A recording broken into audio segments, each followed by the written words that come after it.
Pada waktu kami persilahkan kepada Profesor Binti Manggor untuk memaparkan seminar tentang sejarah masuknya Islam di Nusantara melalui Barus dan kehidupan moderasi beragama di Barus. Tempat dan waktu kami persilahkan, Prof. Prof, silakan Prof. Assalamualaikum warahmatullahi wabarakatuh. Waalaikumsalam warahmatullahi wabarakatuh. Bismillahirrahmanirrahim. Alhamdulillahirabbil alamin. Wassalatu wassalamu ala asyrafil anbiya'i wal mursalin wa ala alihi wa sahbihi ajmain. Yang saya hormati, yang saya muliakan Bapak Kepala Sekolah SMA Negeri 1 Pandan, yaitu Bapak Dr. Andus Dede Rahmayadi MM dan Dewan Gurunya, dan Bapak Ketua AKPAI dari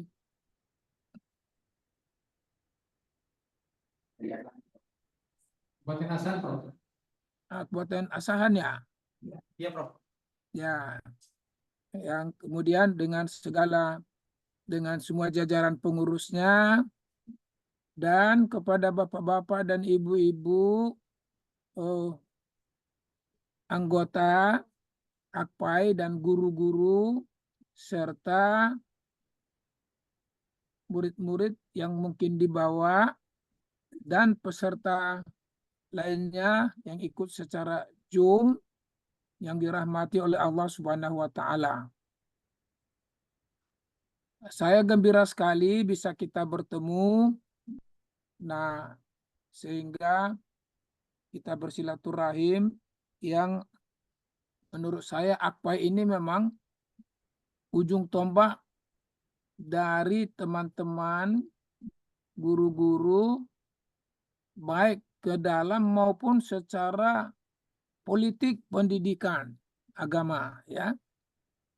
Saya paham waktu saya konsultan di Departemen Agama tentang konsultan di bidang pendidikan agama di sekolah umum dan madrasah. Nah, masih ada Pak Deden. Pak Deden kebenaran. Pak Deden sudah nggak ada, ya. Ya. Sekiranya ada, saya mau cerita tadi itu. Tapi udahlah, walaupun nggak ada, saya jelaskan dulu. Memang budaya Batak itu dia tegas, keras. Namun saya lihat ada pergeseran. Terutama tentang Dalihan Natolu itu kuat sekali. Contoh, ada dulu abang saya almarhum namanya Muslim Tumanggor. Dia waktu saya sekolah di UI, dia kepala personalia di IAIN Syarif Hidayatullah. Ada acara pernikahan. Dia bawalah ibu-ibu acara pernikahan itu. Tentu ibu-ibu kan pasti kalau ke acara pernikahan kan banyak berhias itu. Ada gelangnya, ada yang di lehernya, ada yang di kakinya, ya kan? Ada yang di telinganya. Di telinga nggak ada gelang, ya. Pokoknya macam lah. Nah, kemudian pas di lampu merah di Cawang dihadang oleh 4 orang. Satu menaruh pisaunya ke Pak Muslim Tumanggor. Nah, jangan bergerak, katanya. Satu ke ibu-ibu. Satu berdiri di depan kepala mobil. Nah, satu lagi di belakang. Satu untuk sekedar memegang tempat untuk pengambilan perampokan. Tolong Bu, ya, gelangnya, jamnya, kalungnya, cincinnya, tasnya, gitu, ya. Kemudian HP-nya. Tapi waktu dulu tuh belum ada HP yang seperti sekarang. Kan ini sekitar tahun 80-an awal. Tapi ada satu orang, Pak Gira. unang sanga lampu merah katanya ya. Jadi, cepat jangan sampai lampu merah, tapi bahasa Tapanuli dia pagira unak saya lampu merah. Datang Bang Muslim Tumanggor ini, dia bilang halak kita do HP, entah yang semarganya kita, entah na semarga do hita, katanya kan. Datang satu orang, bah opungi do HP. Beta. Nah, beta, jalanlah Bu, jalan hati-hati. Itulah dia bilang kan. Jadi betapa akrabnya kalau udah semarga atau barangkali pada dalihan natolu, kawan semarga, si matua atau apa nama tuh, oh apa tuh, dongat tubuh, oh ala apa nama itu, kalau di Aceh di Tapanuli Selatan, Mora, hula-hula ya, hula-hula, dongat tubuh, langsung luluh dia, tidak jadi lagi dia merampok. Begitu hebatnya orang Batak. Tapi belakangan terjadi pergeseran. Waktu teman-teman saya, dosen sekolah tinggi agama Islam Kristen dari Tarutung, ada acara di Departemen Agama. Nah, kemudian dia naik Tampomas dari mana itu, dari Belawan, Tanjung Priuk. Kemudian dia naik taksi. Pas di lampu merah, ditodong oleh dua orang.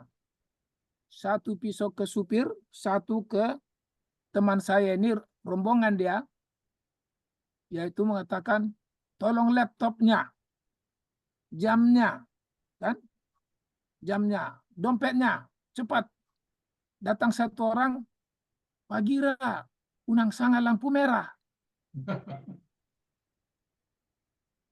Datang teman saya ini, gak usah sebut namanya, wah, halak kita do HP, ati nasamar gado hita, katanya kan.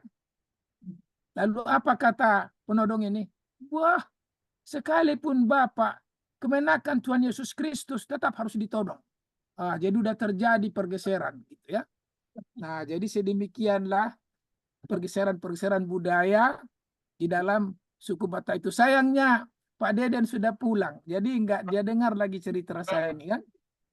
Nah, itu kira-kira bapak-bapak dan ibu-ibu. Nah, marilah kita masuk ke judul yang dipercayakan kepada saya tadi. Karena itu bapak-bapak, ibu-ibu, saya mengharapkan serius. Mengapa? Saya dulu bidang saya, jurusan saya pedagogi, tapi saya bunuh diri. Saya senang betul melihat orang gila. Di hati saya bagaimana menyembuhkan orang gila ini.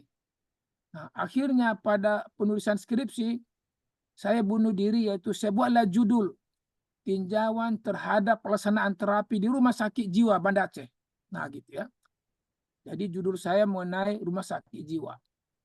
Nah, akhirnya pada selesai skripsi saya, nah waktu di rumah sakit sesungguhnya, waktu saya dengan Dr. Jainul Abidin, kepala rumah sakit jiwa itu waktu itu, yang sekarang diabadikan namanya Rumah Sakit Umum di Banda Aceh, datang pasien itu. Dia tuduh kami berdua, orang gila ya, katanya. Di hati saya, siapa sesungguhnya di antara kami yang gila ini kan? Nah gitu. Tapi kemudian saya singkat, sejak tahun 74 saya sarjana sampai tahun 2002 bidang saya adalah kesehatan jiwa, ilmu jiwa normal, penyembuhan jiwa non medical teknik. Itu penyembuhan jiwa yang tanpa obat, kalau pakai obat psikiater. Nah gitu ya. Nah itulah bidang saya. Jadi oleh karena itu, ibu-ibu, bapak-bapak, jangan percaya betul dulu dengan saya. Kalau ada salah-salah nanti, ialah bapak itu memang tidak biasa menghadapi yang normal. Biasa menghadapi yang nggak normal gitu ya. Jadi maafkan saja saya kalau keliru-keliru membahas. Nah belakangan saya pindah ilmu menjadi ilmu kedukunan, hadatuun. Nah, saya fokuskan penelitian datu di Barus. 4 tahun saya di situ. Ternyata saya pikir mudah karena kampung saya. Ternyata enggak, mesti berguru. Nah, bergurulah saya terhadap 100 datu di Barus dari 387 datu yang ada pada periode itu. Itu petian saya tahun 1990, 91, 92, 93, 94, 95. 4 tahun saya di lapangan. Kemudian tahun 99 saya selesai menjadi dokter. Jadi saya dokter itu dokter dukun, dokter datu. Karena itu bapak-bapak, ibu-ibu jangan percaya betul dengan saya, gitu ya. Nah, di Indonesia ini hanya ada 2 dokter datu, dokter dukun. Satu Profesor Dr. Roni Niti Baskara. Sama-sama kami di UI. Dia khusus black magic di Banten. Nah, di Banten, Sunda. Saya white and black magic di Barus. Jadi pengobatan dengan yang putih dengan yang hitam di Barus. Nah, jadi itulah ilmu saya belakangan. Jadi sekarang yang ibu bapak hadapi ini adalah orang yang biasa bergelut dengan keabnormalan jiwa dan hadatuan. Nah, jadi oleh karena itu jangan tidur-tidur, nanti jadi menyalah saya, lalu saya salah bawa ibu-ibu bapak-bapak ke kampung, menjadi salah ilmunya. Nah, gitu ya. Nah, kebetulan di sini sudah azan, Bu, Pak. Jadi istighfar kita kepada Allah atas kita tabraknya hadis as-salatu fi awali waktiha. Salat yang ihsan itu di awal waktu ya. Nanti mudah-mudahan sisanya habis dari sini lari tempat salat. Nah, cuma ada yang gak adil ini. Saya sedang bicara, ibu-ibu makan dia. Kan tentu sedih juga kita itu. Kecuali ibu-ibu kirimkan melalui WA ya. Bisa kirimkan supaya sama-sama makan kita. Nah, tapi nggak apalah, memang wajarnya itu ya. Ya. Jadi itu guyon saya saja, lawak saya saja ya. Nah, saya gembira sekali ketemu bapak-bapak, ibu-ibu ini. Mari kita masuk ke judul tadi. Nah, ke judul tadi ialah, nah, bisa ditampilkan materinya. Nah, kita tampilkan cepat-cepat ya, Pak Iqbal. Nah, betul, bagus.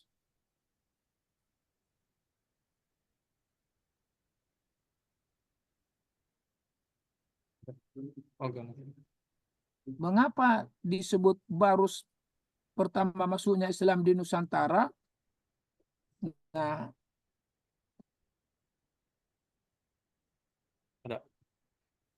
mudah-mudahan bisa kelihatan ya, Bu ya, Pak ya. Bisa kelihatan, Bu, Bapak? Bisa nampak? Nah, siapa operatornya supaya cepat-cepat ya. Nah, inilah Barus yang sekarang. Baru sekarang saya maksudkan itu sudah kecil, karena dulu Barus ini sangat luas, tetapi waktu saya penelitian ke Barus masih 48 desa. Jadi waktu saya peneliti di Barus masih 48 desa, jadi masih muda saya secara administratif. Tapi belakangan ini Barus itu sudah menjadi 5 atau 6 kecamatan. Nah, jadi Barus yang sekarang ini adalah Barus yang intinya saja, yaitu yang ada di pantai, di Pasar Batu Gerigis. Nah, lanjutkan. Nah, ini Barus dulu. Nah, ya, ini Barus dulu yang sekitar tahun 50-an. Inilah dia, tahun 50-an, ini Malaysia, kemudian ada Sumatera kecil di sini. Sebelah yang ada tertulis Indian Ocean ya. Nah, lanjut. Nah, ya. Nah, ini dia. Ini sudah tahun 60-an ya. Peta tahun 60-an. oleh peneliti Eka Jakti. Nah, jadi kita lihat suasana ini, Mekah ada di sini, kemudian India, nah kemudian ada India di sini, ini Mekah, ya, ini Mekah. Jadi kalau kita lihat di sini ada pergelutan, yaitu yang sering disebut orang bahwa awal masuknya Islam itu adalah di Pasai dan Perlak. Sedangkan Barus itu di pantai barat Sumatera. Nah, jadi dipenuhi hasil seminar 1963 di Medan, yaitu seminar awal masuknya Islam di Indonesia. Di situ ada perdebatan. Tapi kesimpulannya ialah awal masuknya Islam di Indonesia, Islam sudah masuk abad ke-7. Itu kesimpulannya. Di pantai Sumatera. Kemudian, kita lihat dulu peta itu. Di pantai Sumatera. Kemudian, nah, coba balik ke peta tadi. Ya, sini kita. Di pantai Sumatera. Kemudian, karena abad 12 dan abad ke-13, sudah ada raja-raja di Pasai dan Perlak Aceh, sudah masuk Islam, maka Islam duluan di Aceh. Nah itu ya. Apakah silogisme, rangkaian kesimpulan yang agak menyimpang di situ ialah tadi disebut Islam sudah masuk di Sumatera abad ke-7 di pantai Sumatera. Pantai itu ada dua. Satu pantai barat, wilayahnya Barus, Lautan Hindia. Satu pantai timur. Tapi pantai timur tidak biasa disebut, yang ada Selat Malaka. Jadi, kemudian yang disebutkan di situ, abad 12-13 sudah ada raja-raja Pasai dan Perlak yang masuk Islam. Ada mata rantai yang terputus, yaitu antara abad ke-7 katanya sudah ada di pantai Sumatera, lalu dihubungkan dengan abad 12, dan itu yang disimpulkan Islam sudah duluan di Aceh. Jadi ada mata rantai yang perlu kajian mendalam di situ. Nah ya, kemudian lanjut tulisan. Nah, ya kita lanjutkan ya terus. Bagus ya. Nah, kemudian lanjut lagi. Ya. Nah ini agama-agama yang diperkirakan telah pernah masuk ke Barus, yaitu agama Hindu. Ya, saya silakan agama Hindu. Dari fenomena agama pribumi di Barus, yaitu agama Sipele Sumangot, terkadang disebut juga agama Parmalim, yaitu agama yang ajaran nenek moyang, kitab suci yang dituliskan di kulit-kulit kayu dengan tinta dari getah dan arang kayu yang disebut Gota Hayu Alim, tertulis dalam pustaha, terkadang disebut pustaha Laklak, yaitu kitab suci penganut agama Sipele Sumangot, ditulis di lemping kayu tipis berlipat-lipat seperti kertas, yang juga jadi agama pejuang kemerdekaan dari Batak, yaitu Sisingamangaraja. Jadi Sisingamangaraja bukan Kristen, tapi dia agama Sipele Sumangot. Kadang-kadang dengan melihat tulisan-tulisannya, dengan adanya tulisan-tulisannya yang agak mirip aksaranya dengan bahasa, dengan ungkapan-ungkapan Islam, orang memperkirakan setidaknya dia itu bergaul dengan orang Islam, pejuang-pejuang Islam yang ada di perbatasan. Bahkan ada yang menduga dia telah masuk Islam.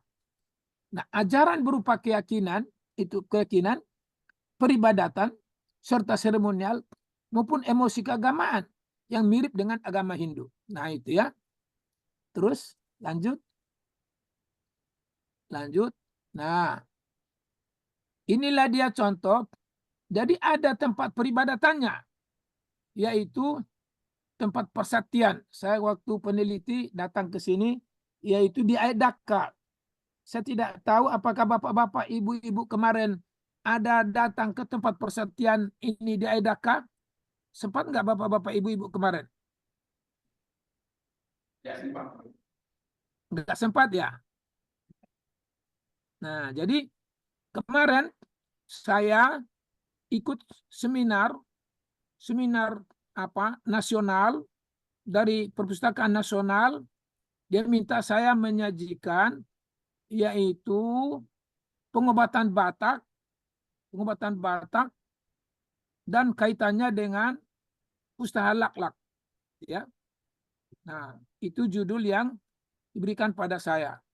Tapi ada yang dari Balai Bahasa Sumatera Utara, Pak Martin, kalau nggak salah kemarin, lupa saya, Pak Martin apa Pak Thomas, dia bilang jadi pengobatan di Barus itu tidak ada yang berdasarkan agama. Nah, lalu saya jelaskan, agama yang dimaksudkan agama Pak Thomas ialah Pak Martin, yaitu ada umatnya, ada sistem keyakinannya, ada sistem peribadatannya dan seremonialnya, ada peralatan ritusnya, termasuk rumah ibadahnya, dan ada emosi keagamannya, keisanannya. Jadi sesungguhnya si Pelus Maut itu sama dengan agama. Akan tetapi secara politik mereka kalah di Indonesia. Sehingga dia dimasukkan dalam sistem kepercayaan. Nah, gitu ya.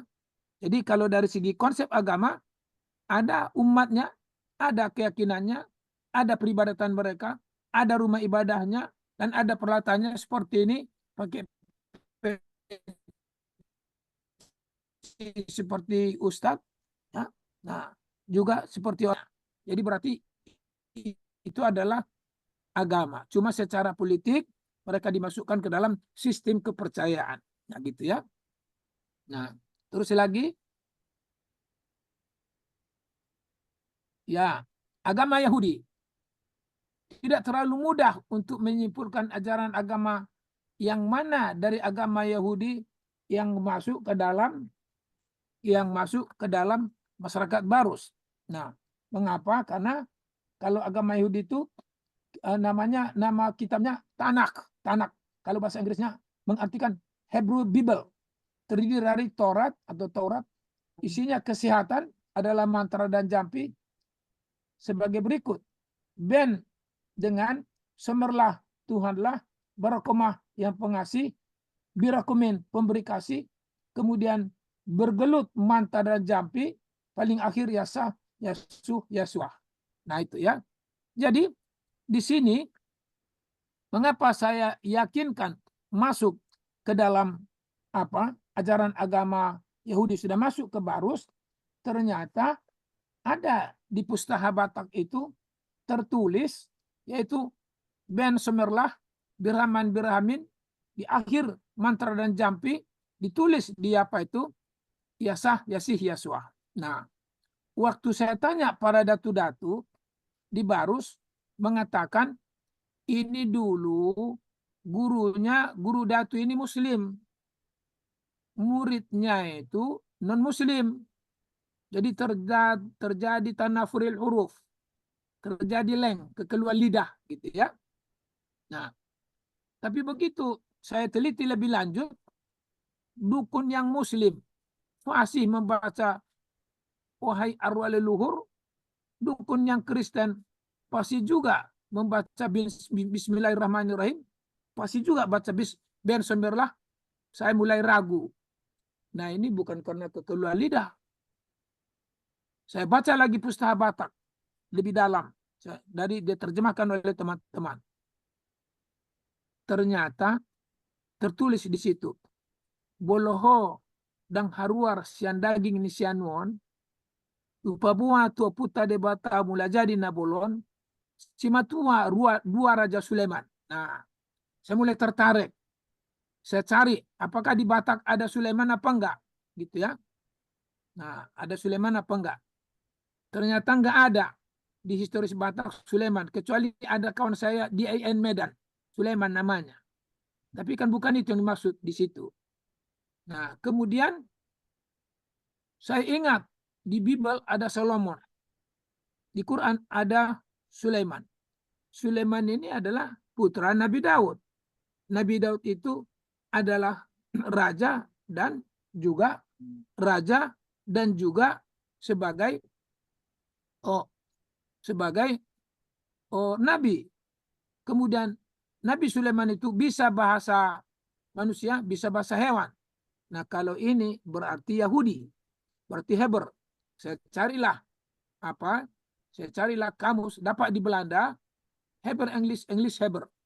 Nah, yaitu turunannya dari Hebrew, dari bahasa Yahudi turun ke bahasa Persia, Semit turun ke bahasa Persia, baru turun ke bahasa Arab.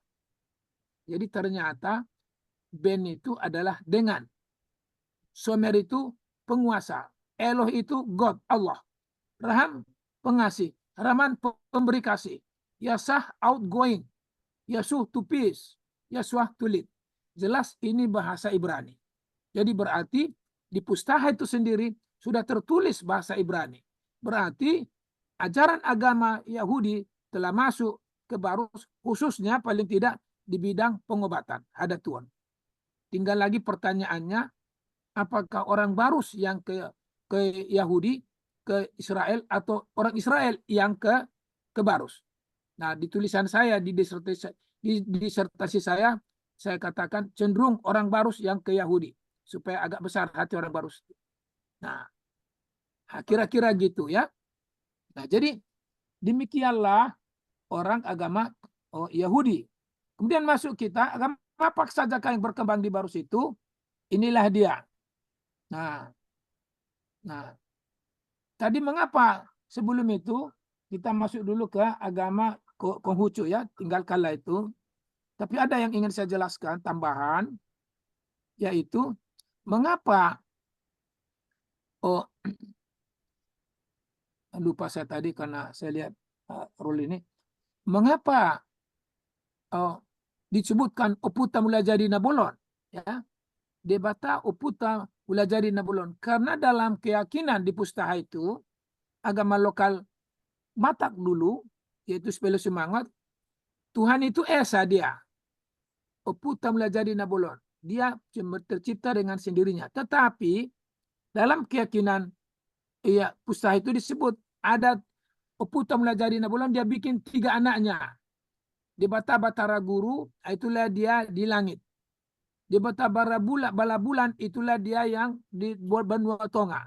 Di Bala Sori, itulah dia Benua Toru. Yaitu di Batara Guru, itulah dia yang di langit, yang itu yang mengayomi Oputa mula jadi Nabolon. Di Bala Bulan, itulah yang mengatur manusia dengan hewan-hewan di bumi. Di Bala Sori, itulah yang mengatur arwah-arwah saudara kita yang meninggal dunia. Nah ya, jadi itulah yang dimaksudkan dengan mengapa disebut Oputa mula jadi Nabolon.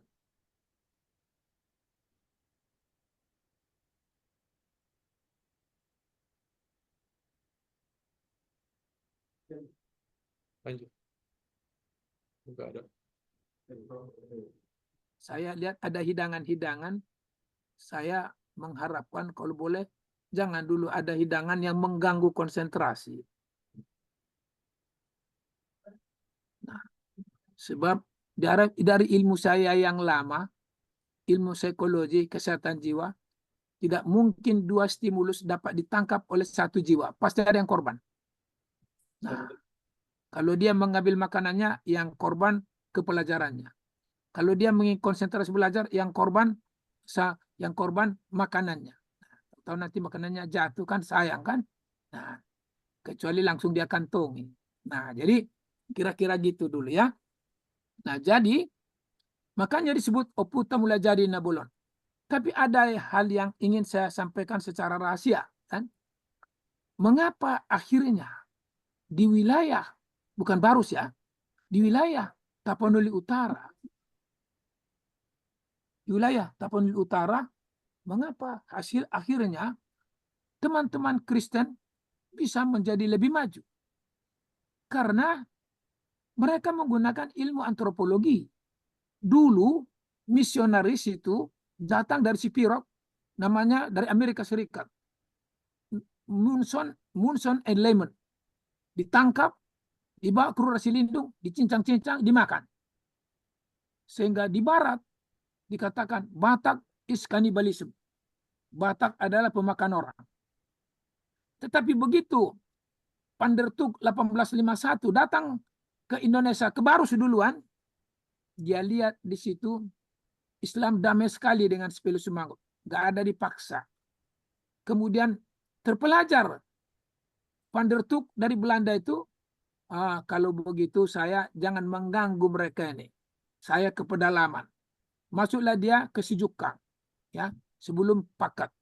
Sijukang. Di situ dia menyebarkan agamanya, menuntut ilmu tentang bagaimana budaya Batak dan bagaimana mengembangkan ajaran Kristen di situ. Kemudian 1861 datang dari Jerman Ludwig Heinrich Nommensen. Nah, sekarang ada universitasnya di Medan, ya, Universitas Nommensen. Dia lihat ke Barus dulu. Nah, itu ke Barus dulu. Dia lihat, oh, sudah ada Muslim di pantai. Ada Spilius Mangut. Dengan damai mereka hidup. Kemudian sudah pernah juga rupanya Van der Tuk ke Sijukang. Entah yang berbedanya sekte kami. Karena itu saya mengambil posisi jalan ke Penanggahan. Nah, itu yang dekat ibu-ibu pergi kemarin ke makam Mahligai. Mahkamah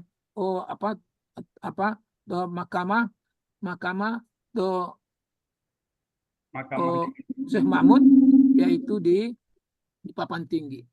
Nah, jadi inilah pulang mereka dari sini, barulah masuk ke Pariaman, masuk ke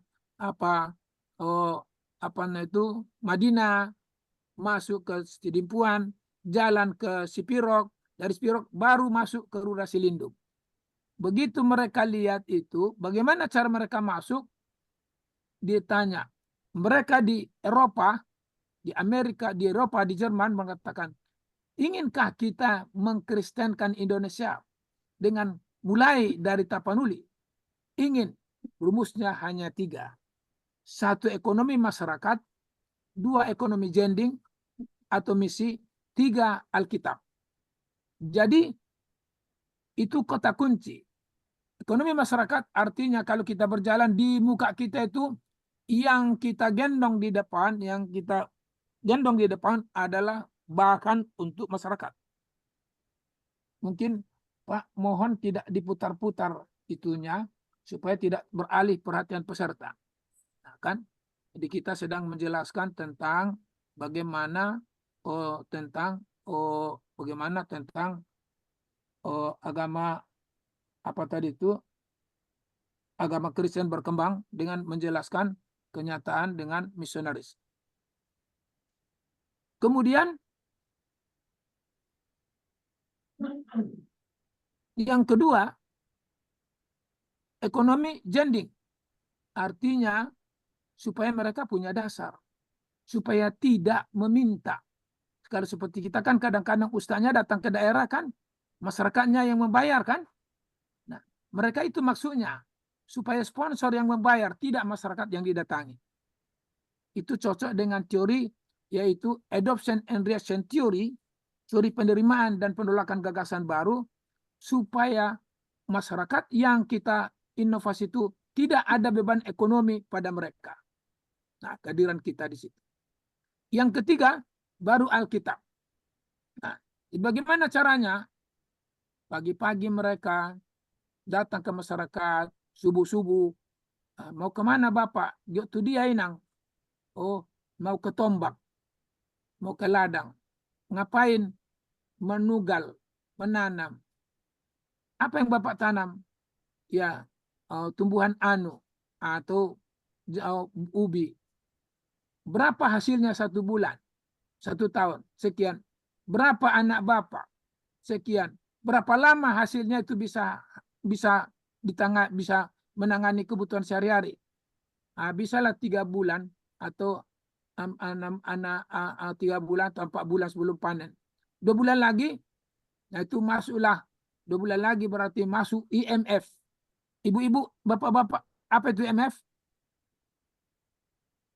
Indonesia mati pelan-pelan. Ya. Nah, jadi gitu. Karena tidak ada lagi gizinya kan. Nah, tidak ada lagi gizinya. Makanya dari pemilu presiden kita ini kan dia bilang akan makan bergizi, makan siang. Belakang udah dirubah lagi, bukan makan siang lagi, sarapan pagi. Belakangan berubah lagi, kemarin saya dengar itu memberi makanan yang bergizi. Nah, gitu ya.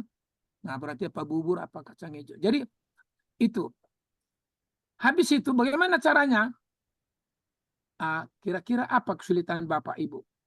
Ya nggak ada modal, Pak. Bisakah diperluas usaha? Bisa, tapi modal nggak ada. Berapa? Sekian. Itu yang ditambah oleh Van der Tuk dan Ludwig Mensen dari Jerman. Sesudah 6 bulan, mulai jalan pastor pendeta ini. Nah, Bapak, bagaimana? Bapak jangan pergi dulu dari rumah kita ini ya. Uang yang Bapak berikan itu telah menghasilkan gadong, menganggadong jolohita. Maka nubi dulu kita. Habis itu datang pastornya, pendetanya. Apa dia bilang? Saya baru saja tadi makan. Terima kasih Bu, saya gembira saja. Ibu, Bapak udah berhasil. Belum tentu dia makan itu. Tapi itulah, dia berusaha supaya tidak ikut memakan sumbangan yang dia berikan itu. Nah, inilah keberhasilan Kang. Sehingga berkembanglah di Tapanuli Utara, Kristennya sekitar 90%, agama lain termasuk Muslimnya sekitar 10%. Nah, jadi itulah bedanya dengan dakwah kita. Biasanya kalau dakwah kita pulang nanti dibiayai oleh masyarakat setempat. Walaupun ada sudah lembaga-lembaga dari Islam yang berupaya untuk seperti itu. Nah, mari kita masuk kembali ke itu tadi. Harus kita ke kitab yang baru. Jadi kitab Yahudi, agama Yahudi sudah masuk ke Barus. Kemudian kitab agama Ru, Konghucu, Konfusianisme, itu dinasti kedua di Tiongkok, ya.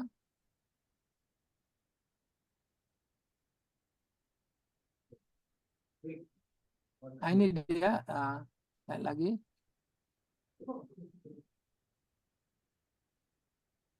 Nah, ini Konghucu, dinasti kedua di Tiongkok, yaitu tidak jauh beda dengan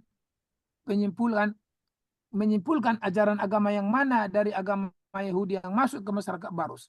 Demikian juga lah agama Ru yang ke Barus. Kendati pun begitu, bukanlah sangat tertutup fakta dan data sebagai dasar bukti evidence base untuk menyatakan agama Ru di Cina sudah masuk ke Barus. Hal ini dapat diketahui catatan pengobatan lokal yaitu dukun setempat di Barus yang disebut dengan Datu. Dari sistem kepercayaan memasuki budaya pembuatan Barus terlihat dengan hasil penelitian tentang catatan mantra dan jampi, tabas dan tonggo yang berisi ajaran agama Ru tersebut. Nah, kan? Nah, buktinya adalah adanya mantra dan jampi yang teksnya antara lain Hong. Arti lokalnya, arti pedalaman Barusnya Raja Begu. Arti lokal pesisir Raja Setan. Mantra dan jampi lainnya diakhiri dengan H. Ternyata ketika mencoba mendatangi ahlinya di Jakarta bernama Dr. Rafitok, dosen IPB, tahun 1994, beliau adalah salah seorang tokoh agama Konghucu, menyatakan Hong tersebut nama lengkapnya Kuan Kong. Itu dewa yang menentukan seseorang akan berada di batas nirwana dan api. Sementara ungkapan H adalah strategi konsentrasi yang sangat dalam, mengeluarkan energi negatif sebagai dasar memasukkan energi positif ke dalam diri seseorang termasuk orang yang sedang diobati. Teks ini adalah ajaran agama Ru, jika bakal agama Konghucu di masa dinasti kedua di Tiongkok telah masuk ke Barus. Ini tidak di Pustaha, tapi ada di catatan datu-datu yang saya wawancarai. Nah, dengan demikian, sekurang-kurangnya terhadap kecambah kitab suci Konghucu, yaitu Susi, yaitu ajaran agama Konghucu itu kitab sucinya yang awal dulu tidak suci namanya, yang sekarang yang suci tapi adalah namanya Yiying, kitab perubahan. Yang kedua Sujing, kitab dokumen. Yang ketiga Shijing, kitab lagu-lagu pilihan. Yang keempat Liji, kitab ritus. Yang kelima Chunkyu, yaitu musim semi dan gugur. Nah, jadi inilah 5 kitab suci itu yang sekarang disimpulkan, diringkas menjadi kitab suci namanya. Jadi demikian, Barus itu telah kita tuliskan ini menggambarkan betapa agama-agama dunia yang datang ke Indonesia ini masuknya dari Barus. Karena kita lihat peta tadi ya, tidak mungkinlah dari Barus, dan mungkin dari apa? Dan mungkin dari Arab langsung ke Palembang kalau tidak melalui Barus, karena waktu dulu belum ada pesawat ya. Begitu juga tidak mungkin ke Jawa kecuali melalui jalur itu. Dan sayangnya saya dulu pernah belajar teori apungan benua, namanya continental drift, apungan benua. Dulu satunya antara Sumatera, Malaysia, Jawa, dan juga Kalimantan. Cuma dengan proses alam dia menjadi pecah. Cuma pecah itu ribuan tahun yang lalu, yang mana saya belum mendapatkan penjelasan dari ahli-ahlinya, karena semua peneliti arkeologi saya lihat, waktu saya tanya kemarin, saya dari BRIN dengan teman-teman untuk mempertahankan jangan dibawa benda situs dari Barus. Nah, ternyata mereka juga tidak punya ahli continental drift, ahli apungan benua. Nah, sehingga hanya dikatakan ini ketinggiannya sekian, ini ketinggiannya sekian, apa namanya itu, benda-benda situs Barus di ketinggiannya 150 meter dari permukaan laut, yang di Lubutua, kemudian di si Jago-Jago, yaitu sekitar di pinggir laut. Tapi mereka tidak punya ilmu yang menjelaskan mengapa yang di si Jago-Jago di pinggir laut, mengapa yang di Lubutua di gunung, ya. Nah itu.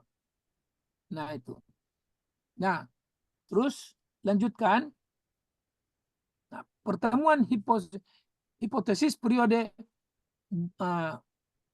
apa ini ya? Pertemuan hipotesis periode butir B dan C, bukan butir ya, butir B dan C dengan feeling masyarakat Barus. Ketika penulis ke Barus pada tahun 94, masyarakat Barus di suatu daerah bernama Lubutua, jumlah tokoh masyarakat dan lintas agama yang dihadiri oleh wakil dari Pemda dan legislatif Kabupaten Tapuni Tengah serta camat dan perangkat kecamatan baru saja selesai upacara peringatan dan doa keselamatan yang bertema di baliho sebagai berikut. Nah, ini menarik ya. Nah, ini yaitu ada gapura yang tertulis Dirgahayu 50 tahun negeriku, 5.000 tahun desaku. Ini sama dengan analisa saya penulis. Walaupun ketika penulis menanya para cendekiawan, nah saya analisa saya begini. Saya hubungkan dari Nabi Muhammad sampai ke Nabi Sulaiman. Nah, Nabi Muhammad itu sekian ratus tahun, Nabi Muhammad sekian puluh tahun, dan sekarang abad 2000, kemudian sehubungkan dengan Nabi Isa, Nabi Musa, kemudian ke Nabi Sulaiman. Nah, itu saya perkirakan sekitar 5.000 tahun. Kemudian sehubungkan dengan sekarang, masa sekarang dan Nabi Muhammad, Nabi Isa, seterusnya ke dinasti kedua di Tiongkok, yaitu juga 5.000 tahun. Lalu bersamaan dengan di Lubutua itu disebut, yaitu 50 tahun negeriku, 5.000 tahun desaku. Nah, waktu saya tanya, mengapa bapak-bapak menulis 5.000 tahun? Pokoknya Pak, yang tertinggi 100 kali lah. Jadi kalau negeri kita 50 tahun, udah 100 kali lah tuanya itu. Nah, 100 kali, bukan 100% ya, 100 kali tuanya. Jadi hitung-hitung 100 kali 50 kan 5.000. Nah, itu logikanya sedemikian. Coba tunjukkan gapuranya itu.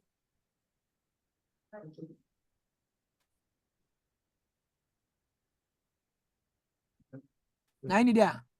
Nah coba turun kasih lagi. Ini dia. Nah, turun sedikit lagi supaya kelihatan. Tuh nggak kelihatan ya. Ah sini. Tapi nggak begitu nampak ya. Nah, 50 tahun negeriku, 5.000 tahun desaku. Ini di Lobutua. Ini camat, ini KUA. Nah, kemudian ini kepala desa, nah Marpaung. Nah, ini kepala Sihite, kepala Pedanka. Ini Koramil dan ini Kapolsek, gitu ya. Nah, ini. Ya, inilah tentang bagaimana perkiraan-perkiraan tentang lamanya Kota Barus itu. Ya, namanya Kota Barus itu dan Lubutua. Nah, kita lanjutkan kitab agama Islam. Nah, ya. Jadi, berarti tadi kita kaji. Sipele Sumangot sudah awal ada di Barus. Lahir lagi, datang lagi agama Yahudi, ya. Lahir lagi agama Ru, cikal bakal agama Konghucu. Nah, kemudian datang lagi agama Nasrani. Ini dia, kita lihat dulu Nasrani sebelum Islam. Nah,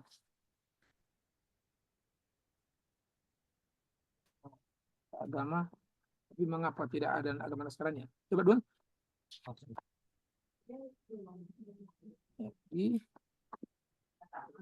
Nah, di catatan saya kok bilang agama Nasrani ya. Oke. Jadi dia kasih. Nah, ya. Nah, ini ya, ini dia. Tentang agama Nasrani Kristen dengan segala perkembangan sektenya tanpa menyinggung Barus, di buku tulisan Pedersen yang berjudul Batak Blood and Soul Protest, artinya darah Batak dan jiwa Protestan, ya. Nah, dia darah Batak dan jiwa Protestan.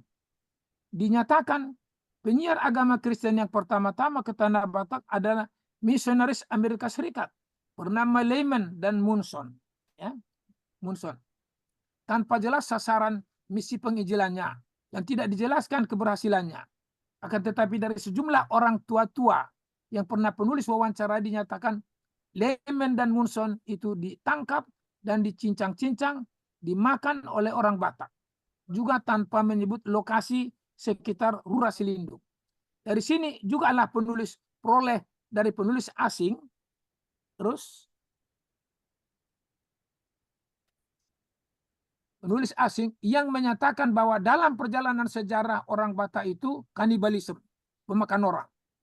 Kemudian dijelaskan di buku tersebut, seorang misionaris Belanda memulai perjalanannya tahun 1856 ke Barus. Karena beliau itu lihat sudah banyak Muslim di bagian pantai.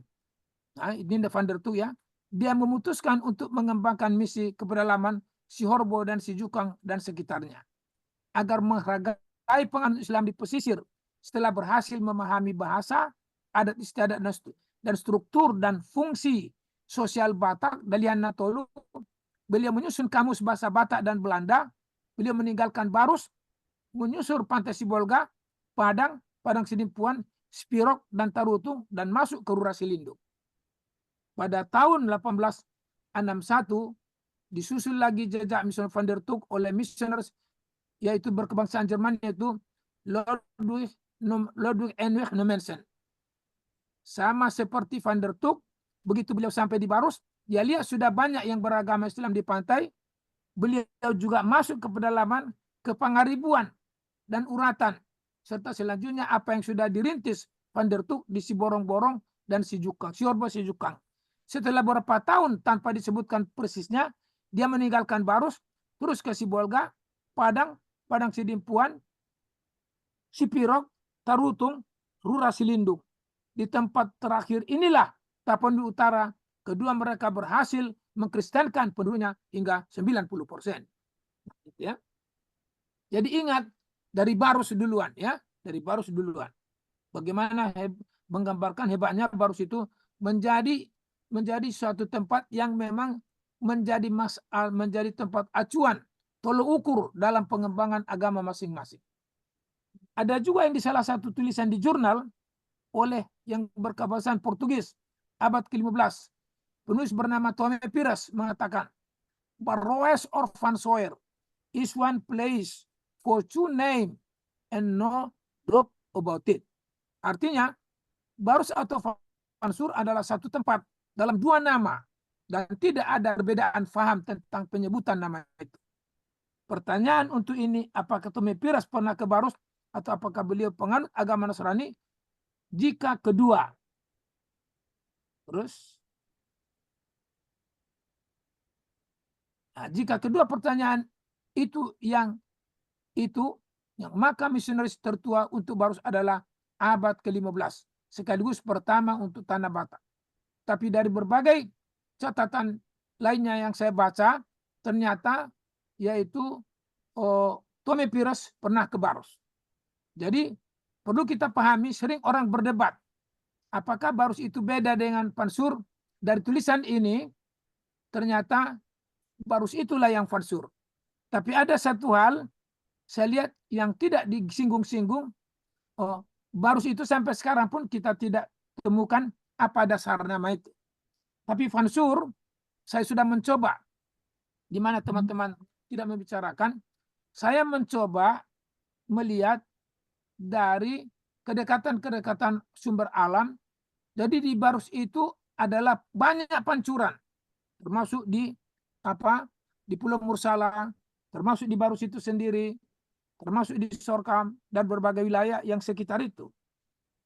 Inilah menurut saya berhipotesis, bisa benar bisa salah, tapi mungkin lebih tinggi benarnya, karena lebih banyak benarnya menurut saya ya, karena para orang-orang Arab yang datang ke Barus itu beruduknya itu adalah di pancuran itu.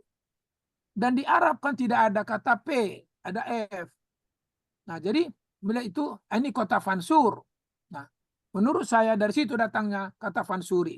Sampai juga menjadi nama bagi yaitu Abdul Rauf bin Ali Al-Vansuri dan juga kepada penyair kita Hamzah Vansuri.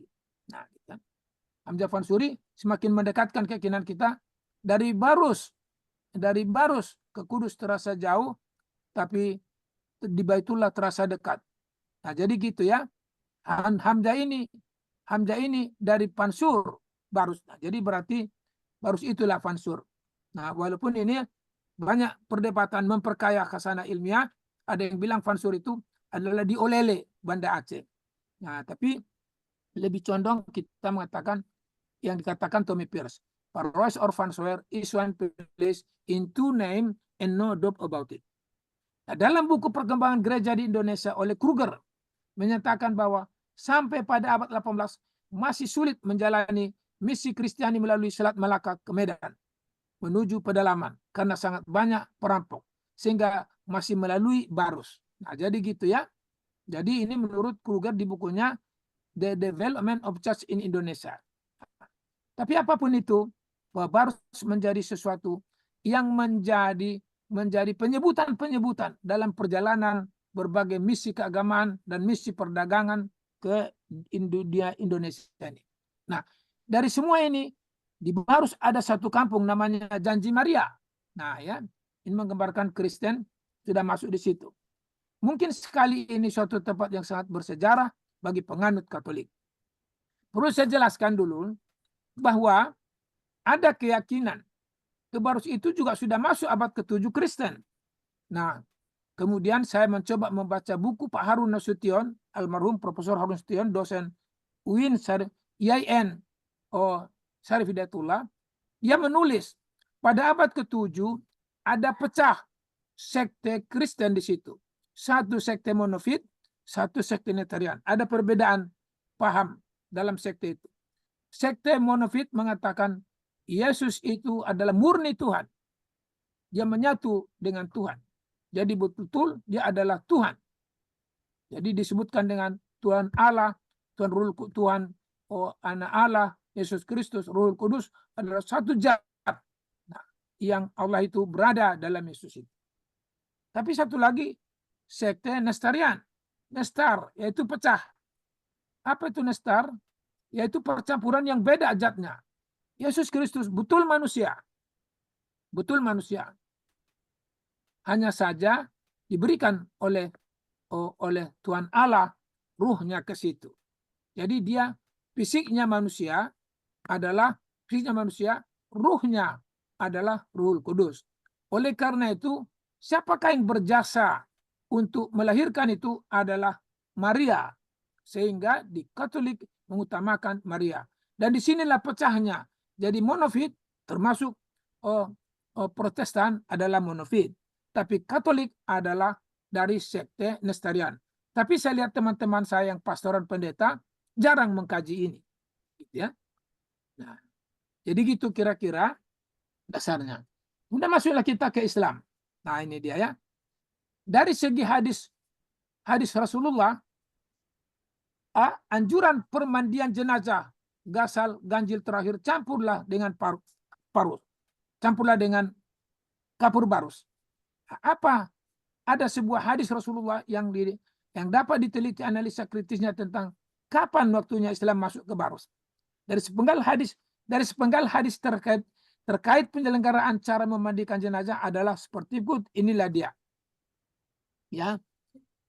Al-hadis Ummi Atiyah qalat dakhala alaina Rasulullah sallallahu alaihi wasallam hina tuwafiyat ibnatuhu faqala aghsilnaha thalasa aw khamsan aw aksara min dhalik in ra'aitunna dzalika bima'in wa sidrin waj'alna fil akhirati kafuran aw syai'an min kafuran fa idza faraqtunna fa ajinnani falamma farahma adannahu fa a'tana ki hikwahu faqala as'irnaha iyahu yakni ijaratu rawahul jamaah. Ya. Apa artinya ini? Mari kita lihat. Mengingat hadis Ummu Atiyah bahwa Rasulullah Shallallahu Alaihi Wasallam bersabda, ketika kematian anaknya perempuan, mandikanlah ia 3 atau 5 kali atau lebih daripada itu menurut pendapatmu dengan air dan daun bidara, dan pada akhirnya taruhlah kapur barus atau sedikit kapur barus, maka bila mana sudah selesai beritahukanlah kepadaku, maka setelah kami selesai kami memberitahukannya kepada Rasulullah, maka beliau memberi kepada kami kainnya seraya berkata, kenakanlah ini, yakni kainnya, riwayat oleh jamaah ahli hadis. Apa yang dapat kita ambil kesimpulan dari sini? Berarti kata kapur barus itu di hadis itu tidak ada kafuran. Tetapi dari mengapa ulama-ulama kita, ahli fikih, fuqaha, ahli hadis, muhaddisin, ahli tafsir, mufassirin, ahli ilmu tasawuf dan ilmu ketuhanan, ilmu yaitu mutakallimun, mengapa tidak ada perbedaan bahwa semua mengatakan kafuran itu adalah kapur barus? Tapi jangan lupa ya bapak-bapak, ibu-ibu, bukan kapur barus yang dijual di Asahan itu, yang dijual di Tanjung Balai itu tiruan. Ada 2 kata konsep, yaitu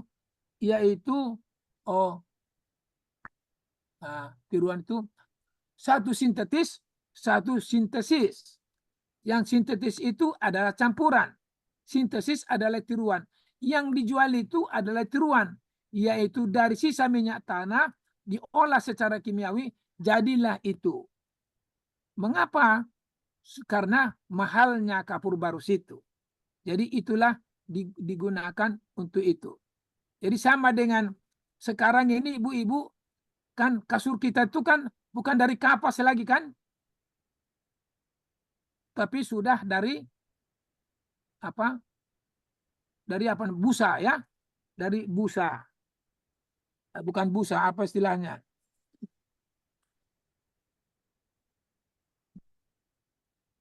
Dari kain perca.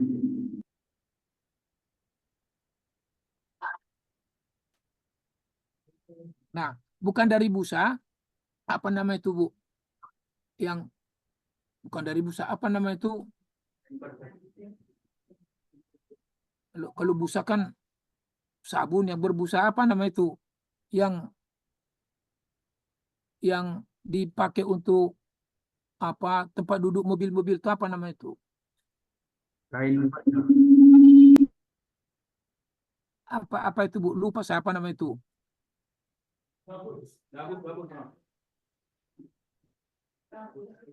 Kan yang dimasukkan di dalam tempat duduk mobil itu apa itu? Styrofoam, Prof. Apa namanya? Styrofoam. Serokom namanya. Tapi ada nama yang biasa itu apa? Nah, jadi lupa saya namanya itu. Karena biasanya itu bukan busa kan? Kalau busa kan yang dari sisa itu. Nah, jadi ditaruh itu sekarang, lalu ditidurkanlah bintang film di situ atau ahli sinetron supaya laku kan. Nah, padahal sesungguhnya kalau ditiuri tetap saja sakit pinggang kita itu. Nah, karena mengapa? Karena sudah harga mahalnya diperoleh kapas itu tadi, kapur itu. Nah, jadi begitulah kapur barus tadi. Jadi yang maksud kapur barus itu ada yang betul-betul dari kayu kapur, dari kayu kapur atau kamper. Nah, jadi ada yang menarik juga Ibu, Bapak, kita sebagai guru kan orang ilmuwan itu. Ada satu orang arkeolog dari Medan, namanya apa? Arif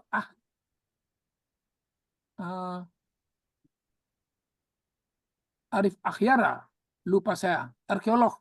Dia dari Unimed ya. Nah, dia bilang sesungguhnya ulama-ulama kita itu sesatnya itu. Nah, dia arkeolog. Mengapa sesat? Tidak ada kata kapur barus di kapur itu. Mengapa disebut kapur barus? Nah, itu ulama-ulama itu sesat. Lalu saya tanya beliau, kalau begitu Pak, kalau Bapak mengatakan sesat, supaya tidak sesat ulama-ulama itu, coba Bapak menulis. Nah, Azhar nama apa? Arif Azhar apa ya? Bapak tulis Pak. Nah, satu, Bapak agamanya Muslim kan? Iya. Nah, saya diskusi kami melalui AWA atau telepon. Kalau ada saudara Bapak yang meninggal, Bapak mau memandikan dengan memahami hadis Rasulullah itu, kapur apa yang Bapak taruh? Kalau bukan kapur barus yang diterjemahkan oleh ulama-ulama itu. Nah, tidak bisa dia jawab. Nah, ini penting juga bagi kita ya. Jadi harus kritis terhadap ilmu-ilmu yang dikembangkan orang. Pak Azhar namanya, Arif Azhar. Nah, dia doktor. Apa yang Bapak taruh? Bapak tidak setuju dengan kalimat kapur barus yang diterjemahkan oleh para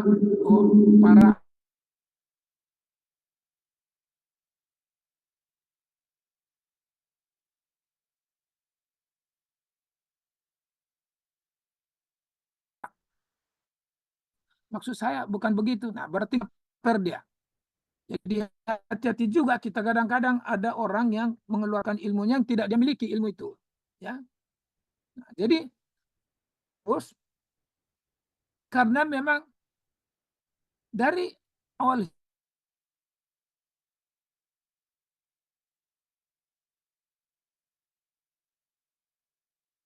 izin Prof potong-potong.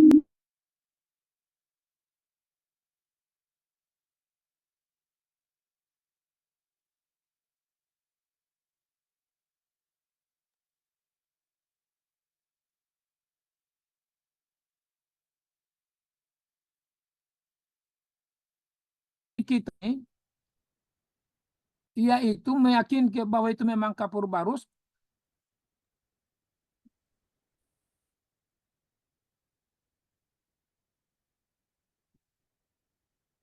Ada masalah? Halo? Izin Prof, putus-putus Prof, izin. Lanjut Prof. Kedengaran ya? Kedengaran Prof. Nah, yaitu supaya sharing pengetahuan kita, saya punya teori tidak lahir satu kosakata bahasa dalam sebuah budaya jika di situ tidak ada sumber dayanya. Apa contohnya? Di barat tidak ada rotan, maka tidak ada kata rotan yang muncul dari idea budaya mereka. Yang dari timur juga, yang dari Indonesia ini juga dipakai, dan dari Melayu, rotan. Tidak ada mangga di barat, maka tidak ada kata mangga di situ. Kecuali dengan bahasa mereka ya, kecuali yang datang dari kita ini. Disebut, dibelokkannya dikit, mangoes. Nah, jadi begitu juga lah, yaitu kafuran. Dari mana datangnya? Bahasa pedalaman Barus itu namanya hapur. Bahasa pesisir kapu. Itu juga yang ke Inggris. Dibelokkannya sedikit kamper. Itu juga ke bahasa Itali compus. Itu juga ke bahasa Soviet karpura. Itu juga ke bahasa Sanskerta kampura. Itu juga ke bahasa Cina, cuma Cina pandai dia belokkan sedikit. Cina mau Confucius. Jadi jelas kata dasarnya adalah di hapur itu. Hapur bahasa pesisir, hapur bahasa pedalaman. Nah, jadi itu yang jelas itu ya. Nah, jadi bukan dari Inggris ke Barus, tapi dari Barus lah menyebar ke yang lain. Kemudian ada mengatakan, oh, sekarang kapur Barus sudah ada juga di si jago-jago. Ya oke lah, baiklah, tafadhal. Tapi itu kan baru perkembangan. Bisa jadi juga sudah ada di Malaysia. Tapi dalam cerita yang lalu itu tidak ada kata lain kecuali yang dari Barus itu. Nah gitu ya. Nah jadi itulah pentingnya bagi kita mempelajari itu. Jadi begitu juga doktor arkeolog tadi yaitu Arif Azhar tadi, ada yang lupa dia atau tidak masuk dalam kajiannya. Apa itu? Contohnya itu kapur Barus ya. Kan ada juga apalagi terong Belanda. Ada kan? Terong Belanda. Ada Prof. Coba tanya ke Belanda. Ada enggak kata terong Belanda sana? Enggak ada itu. Ternyata ada terong. Cuma datang ke kita ini, oh lalu terong Belanda kan? Nah itu. Jadi itu yang harus kita pahami. Penyerapan itu atau pengabadian itu. Nah, jadi ini penting bagi kita guru-guru, nanti mungkin ditanya oleh murid kita, mahasiswa kita, dosen-dosen, jelas. Nah, baru dulu kita ke sini.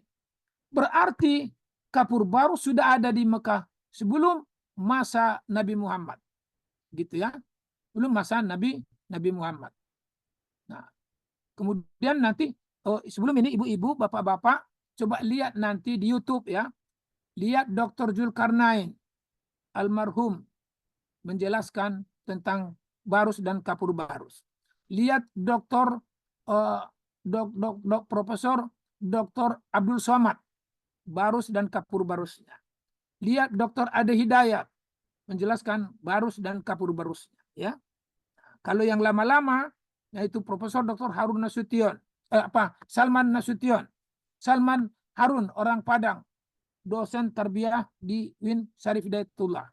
Lihat tulisan Muhbib, jurusan bahasa Arab di tarbiyah. Lihat belum ada menulis dia, tetapi dia pernah membicarakan Profesor Dr. M. Yunan Yusuf, orang Sorkam, dosen di Usuluddin yang sekarang di UHAMKA, dan kami sama-sama memimpin STAIP di Barus, di Pandan. Jadi begitulah tentang itu. Lalu masuk kita ke sini. Berarti kapur Barus sudah ada di Mekah sebelum masa Nabi Muhammad. Mengapa? Mari kita lihat hadis ini. Anna Rasulullah sallallahu alaihi wasallam salasan ya Ali.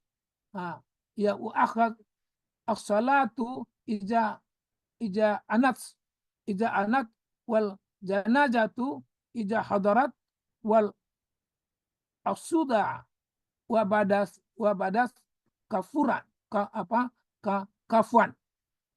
yaitu akhrajahu Ahmad akhraja bimaknahu aidan Tirmizi wa Ibnu Majah wal Hakim wa Ibnu Hibban wa khairuhum. Apa artinya? Mari kita lihat. 3 hal wahai Ali tidak boleh ditangguhkan, yaitu sholat bila datang waktunya, jenazah bila telah jelas matinya, dan wanita tidak bersuami bila telah menemukan jodohnya. Nah, jadi ada 3 hal. Apa kita jadikan dasarnya dari ini? Berarti karena itu masuk fardu kifayah, tidak mungkin tidak ada dijual di situ. Kalau tidak ada dijual karena itu masuk fardu kifayah, kan wajib mencarinya, memperlama jenazah. Karena itu masuk fardu kifayah. Nah, jadi jelas itu, baru situ sudah punya hubungan jauh sebelum Nabi Muhammad dengan Arab, gitu ya. Nah, bahkan dalam berbagai tulisan yang saya baca, 5.000 tahun yang lalu sudah ada hubungan Timur Tengah dengan Barus. Sehingga dari berbagai tulisan doktor, yaitu mumi yang ada di Mesir itu adalah dari kapur Barus yang didesain sedemikian rupa sehingga bisa bertahan sampai sekarang. Gitu ya. Nah, kemudian mengapakah itu dibuat? Waktu saya kembali dari Barus, saya datang ke LIPI di Herbarium Bogorian, saya tanya para ahli farmakologi, adakah kajian bapak-bapak tentang kapur barus? Ada, Pak. Untuk apa kapur barus itu?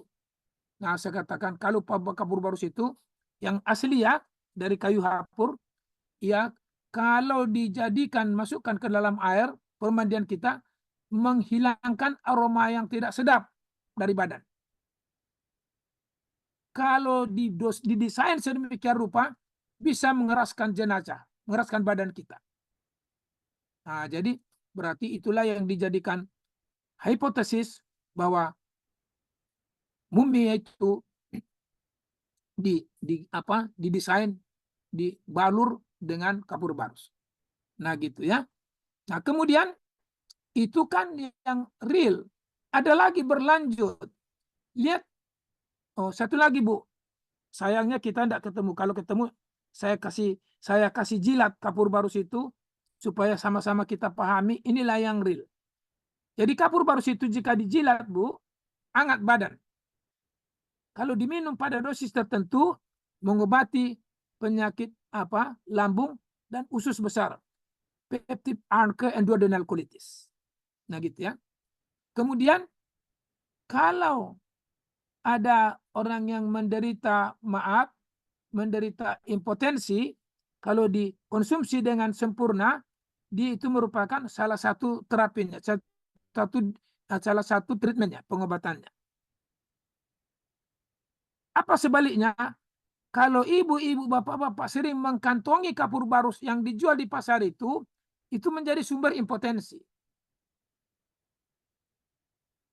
Di situ bedanya. Dan itu hanya untuk serangga. Jadi kapur barus yang asli itu menjadi itu. Kemudian sebelum kapur barus ada namanya minyak umbil. Yaitu minyak. Umur 40 tahun pohon itu biasanya minyak umbil. Belum lagi kristal. Untuk apa minyak umbil itu? Sama fungsinya. Kalau dijilat menghangatkan badan. Kalau dikonsumsi setetes, nah itu bisa mengobati berbagai penyakit pusuk perut.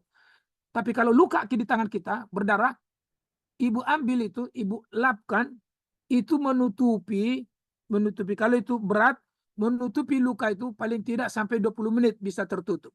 Sebelum bapak dan ibu sampai ke puskesmas. Nah, itulah dia kapur barus itu. Sekarang masuk kita ke surga. Surat Al-Insan ayat 5 Allah berfirman, Innal abrara yasrabuna min kasi kana mijajuha kafuran. Sesungguhnya orang yang berbuat bijak selama hidup mereka di dunia, kelak dalam surga minum dari gelas berisi minuman yang campurannya adalah air kapur barus. Nah, di Quran itu disebutkan di situ ada sumata air yang namanya mata air kafuran di surga itu. Tapi itu nanti. Kalau tadi yang hadis tadi untuk jenazah kita. Nah, mari kita lihat. Mari hubungkan dengan Quran surat Al-Insan ayat 17 dan 18. Mari lihat ke bawah itu. Nah, ini dia. Waskauna fiha ka'san kana mijajuha janjabilan. Artinya apa? Di dalam surga itu mereka diberi minuman, segelas minuman yang campurannya adalah jahe yang datangkan dari sebuah mata air surga yang dinamakan salsabil. Jadi jelas, tadi dia pasal 5 adalah kafuran, di pasal 18 janjabil, jahe. Saya kira ibu-ibu paham betul ya, jahe itu kalau diminum menghangatkan badan kan? Sama dengan kapur barus tadi. Nah itu ya. Jadi supaya mudah kita memahami, Allah membuat ayat 5 dengan ayat 18. Janjabil, jahe. Nah, jadi memang itulah fungsi kapur barus itu. Nah, waktu ibu-ibu, bapak-bapak barus, ada ketemu kapur barus? Tidak, Prof. Oh, ketemu, Prof. Ada yang ketemu? Ketemu. Kapur barus yang asli? Ada Katanya, ketemu?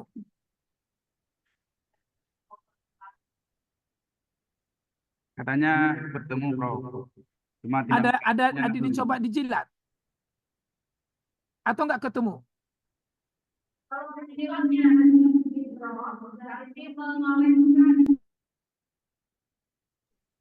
Nah, gitu ya. Jadi saya tidak begitu dengar, tapi ke depan kalau datang sekali lagi silakan. Dan mungkin kalau ada nanti acara di Medan, saya akan bawa kapur barus itu sama-sama kita buktikan. Nah, karena kemarin itu dari USU ada yang mengharapkan akan mengundang saya katanya untuk menjelaskan tentang kapur barus dan berbagai aspek yang hubungan dengan barus. izin. Nah, kita lanjutkan. Nah, ini ya.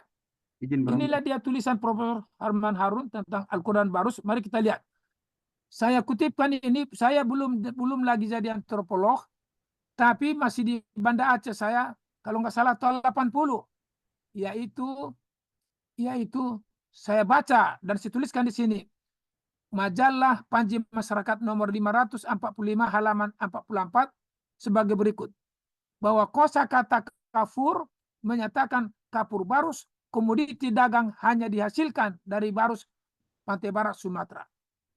Teresap ke bahasa Arab yang bahkan ke bahasa-bahasa lain di dunia lewat hubungan dan percampuran kebudayaan. Tidak jauh dari kebenaran bila dikatakan bahwa kata kapur itu satu-satunya kata bahasa Indonesia yang diketahui terdapat di dalam Al-Quran. Dia tidak bahas hadis ya, terdapat dalam Al-Quran dan hadis. Jadi di Arab memang tidak ada kata kufuran itu. Gitu ya. Jadi memang ini diserap. Oleh siapa? Ya Allah sendiri. Karena bahasa itu sendiri milik Allah. Nah, gitu ya. Nah, jadi itulah berarti sebagai bukti bagi kita bahwa memang Islam itu telah masuk ke Barus dimulai abad ke-7 itu. Lanjut sedikit lagi. Nah. Lanjut. Nah, dari butir hadis di atas menjelaskan bahwa Barus sudah punya hubungan dengan Mekah jauh sebelum Islam. Dalam interval waktu perdagangan kapur barus pada masa Rasulullah sudah dapat diproposisi hipotesiskan bahwa sedikitnya sudah ada penganut Islam masa Rasulullah yang berdagang ke Barus sekalipun menyiarkan agama tersebut, sekaligus menyiarkan agama tersebut. Hal yang sangat penting lainnya adalah hadis lain yang menyatakan jika ada orang meninggal, yaitu segerakan penyelenggaraannya. Jadi tidak mungkin Rasulullah menyuruh permandian jenazah yang asal terakhir dicampur dengan perbuatan jika benda itu belum ramai diperdagangkan di Mekah. Kesimpulannya berarti abad ke-7 itu juga sudah ada umat Islam yang menginjakkan kakinya di Barus dengan peradaban iman ketauhidan pada Allah. Terkait dengan penggunaan kapur barus pada permandian jenazah dan akan diminumkan air pada penghuni sorga dalam gelas yang bercampur dengan kapur barus bagi orang yang berbuat kebajikan dalam hidup dia, dari pernyataan penulis terhadap sejumlah farmakolog. Udah saya jelaskan tadi ya. Kita lanjutkan. Nah, mari kita lihat. Dalam dosis tertentu menghilangkan bau jenazah, dalam dosis tertentu mengeraskan fungsi jenazah, dalam dosis tertentu mengobati mah, arke, duodenal colitis, dalam dosis tertentu jika dijilat dan ditelan sedikit dapat memanaskan suhu badan. Dalam dosis tertentu dapat mencegah kehadiran serangga pada lingkungan tempat tertinggal. Terus, nah, coba tadi apa? Kabur barus, hapur pedalaman, kabur terus lagi. Nah, tidak kita baca lagi. Inilah dia kapur barus itu, Bu. Ini pohonnya. Umurnya bisa sampai, ada yang bilang sampai 100 tahun, tapi ada yang bilang sampai 200 tahun. Gitu ya. Nah, inilah kapur barus itu. Jadi di dalam batangnya itu. Nah, ya terus. Lanjut. Ya. Nah, lanjut lagi. Nah, ini bunga lawang di barus itu juga berkembang. Nah, terus ya ini hasil-hasil di barus. Nanti makalah ini silakan diserang. Nah, ini pohonnya, Bu, di dalam itulah kapur barus itu. Terus, nah ya, terus Pak Iqbal. Jadi ini moderator kita ini, nah ini dia. Saya masuk dulu ke sini, ibu-ibu. Di samping cerita tadi, waktu saya meneliti disertasi saya, ada tim Prancis namanya Profesor Denis Lombard, Mary Douglas, Daniel Perret, kan? Iya itu, dan Profesor Hasan Murid Ambari. Mereka itu dari Prancis, Murid Ambari dari Indonesia. Mereka gali di Lobutua. Inilah lubangnya. Ada 15 meter. Kemudian pedalamannya ada 3, ada sampai 4, ada 5. Di sinilah ditemukan benda-benda situs, yaitu abad ke-7 sampai abad ke-13. Nanti ada lagi di Bukit Hasang 13.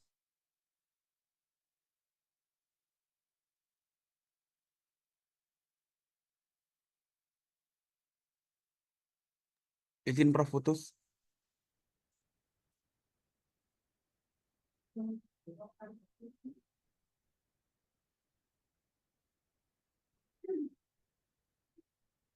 Izin Prof putus. Terus sekali dulu. Terus.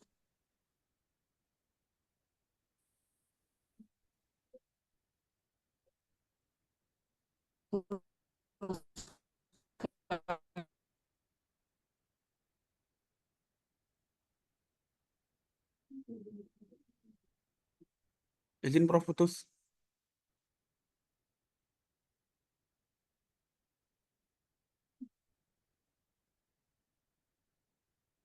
Izin Prof. Ini kan Ibu mau makan udah gimana Prof?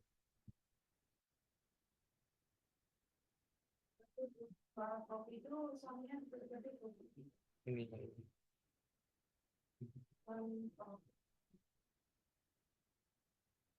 Prof, izin suaranya ketutup itu Prof. Iya. Oke. Ini makam-makam yang ada di Barus. Nah, ini ya. Nah, makam papan tinggi. Terus lagi. Nah, ini. Berhenti dulu di sini. Yang mana tadi tuh ada lubangnya, Pak? Coba. Oh, ya ada lubang, Pak. Ah, ini. Nah, berhenti situ. Bapak-bapak, ibu-ibu, waktu saya dulu masih kecil, belum ada tangga-tangga ini seperti yang Ibu naik ke sini. Kita hanya datang ke sini melalui pohon-pohon kayu, ya, lalu pegang-pegang sampailah ke puncak ini. Di sini dulu ada air, tapi bukan ini ya. Ada air, semacam guci pecah.